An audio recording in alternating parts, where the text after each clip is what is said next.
Grand 1, addition de deux nombres relatifs. Petit a, addition de deux nombres relatifs de même signe.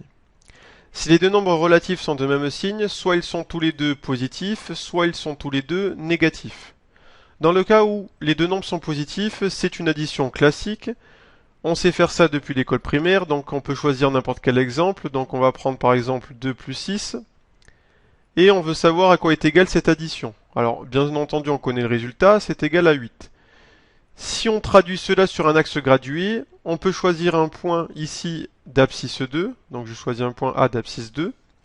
Et pour traduire le fait que je vais additionner ce nombre-ci, je vais ajouter 6 à 2, je vais me déplacer de 6 unités vers la droite. Et j'obtiens ainsi le point qui est situé là, c'est le point B. Et l'abscisse du point B, c'est 8. Ça correspond au résultat de mon addition juste au-dessus. Donc ce qui signifie que lorsque je vais ajouter un nombre positif, donc ici 6, je vais me déplacer sur mon axe gradué vers la droite. Et on verra que pour les nombres négatifs, c'est l'inverse. Alors on peut donner d'autres exemples. Par exemple, 3,7 plus 5,4, eh bien c'est égal à 9,1. Ce sont des additions que l'on sait faire depuis l'école primaire. On peut donner un exemple avec des parenthèses, plus 8 plus entre parenthèses plus 24, qui n'est autre que la simple addition 8 plus 24. Donc ces deux choses-là, c'est exactement pareil. Et 8 plus 24 qui est égal à 32. Dans le cas où les deux nombres sont tous les deux négatifs, eh bien, nous allons voir que ce n'est pas beaucoup plus compliqué que ça. Vu qu'on n'a que des nombres négatifs, si c'était de l'argent, on ne ferait que perdre de l'argent. Donc au total, on aurait perdu de l'argent, donc on sait déjà que le résultat va être négatif. Si on prend un exemple, donc on a moins 2, donc on a perdu 2 euros, et on continue de perdre cette fois-ci 6 euros. On veut savoir au total combien est-ce qu'on a perdu. Donc on sait qu'on a perdu de l'argent, donc c'est un nombre négatif. Et pour trouver la valeur du montant de l'argent que l'on a perdu, il suffit en fait d'utiliser un axe gradué.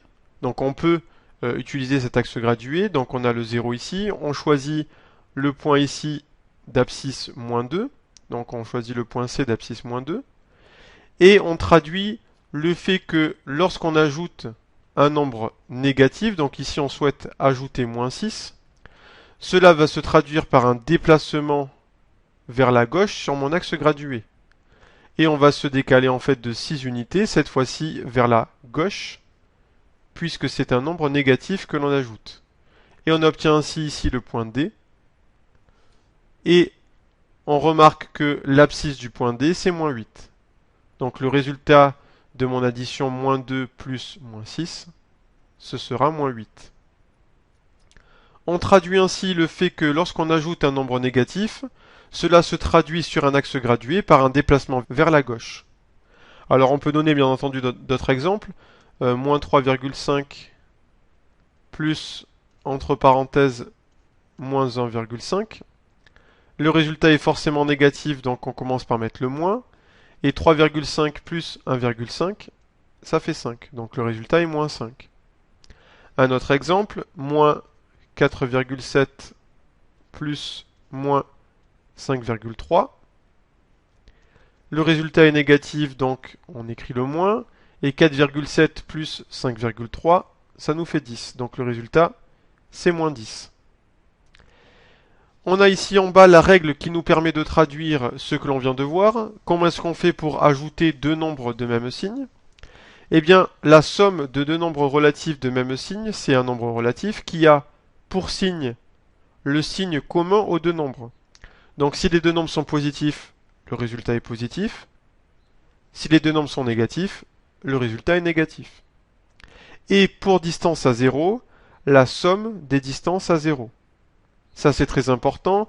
Si je reviens sur le premier exemple ici avec les nombres négatifs, moins 2 plus moins 6, deux nombres négatifs, donc le résultat est négatif.